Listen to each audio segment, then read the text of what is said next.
एक मैं और खबर आपको दे दूं डॉक्टर साहिबा को चैलेंज के साथ कि जहां पर जिस फैक्ट्री में टेम्परिंग की गई है वहां डॉक्टर साहिबा का एक मुलाजिम वहां मौजूद था और ये जब तहकीकात होगी ये पता चल जाएगा।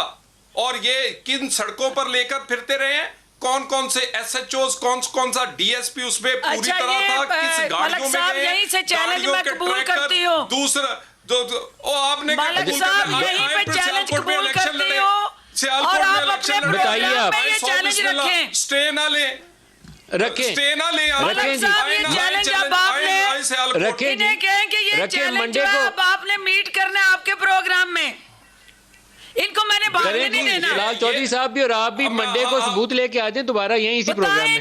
मेरे मलिक साहब गुजारिश सुने, ये भाग जाते हैं, कल रख लें, ये भाग जाते हैं, ये भाग जाते। हमने लाल चौधरी साहब भाग मैं नहीं देता इनको। आप फिक्र ना करें।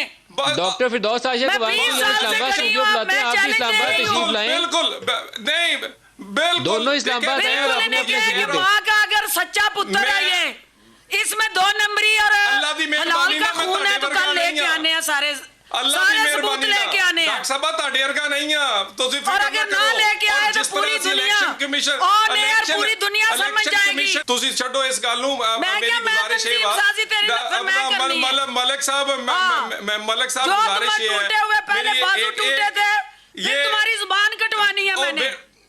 बे आपका तो मुंह तोड़ दिया सियालकोट ने, 1 दफा नहीं 3 दफा, यानी अभी मल्ली का तोड़ा, पहले आपका तोड़ा, पहले उस्मान डार का तोड़ा है। उसी चीज की तकलीफ है। कहाँ सियालकोट में स्टे क्यों ले रहे हैं, क्यों स्टे से मट्टी डाल दी है, स्टे क्यों ले रहे हैं, स्टे क्यों ले रहे हैं, स्टे क्यों ले रहे हैं, तकलीफ है इस चीज स्टे की ना लो, मैदान में आओ और कल मैदान में आना आओ और भागो ना, भागे ना। बताएं कल का टाइम है कितने बजे मैं आ रही हूं इस्लामाबाद। मैं तो कह रहा हूँ मंडे को इस्लामाबाद आए दोनों। अच्छा दोनों की आवाज बंद करें जी, दोनों की आवाज बंद करें क्योंकि थोड़े से इखलाकियात के नीचे पास हो रहे हैं। दोनों की आवाज बंद करें। मैं दोनों से एक दरखास्त करता हूँ, डॉक्टर साहब आपसे भी और तलाल साहब आपसे भी, कि घरों के अंदर प्रोग्राम देखा जा रहा होगा तो आप दोनों ऐसे अल्फाज का चुनाव करें कि जो बच्चे भी बड़े भी या औरतें भी घरों में देख रही हों तो बुरा ना लगे।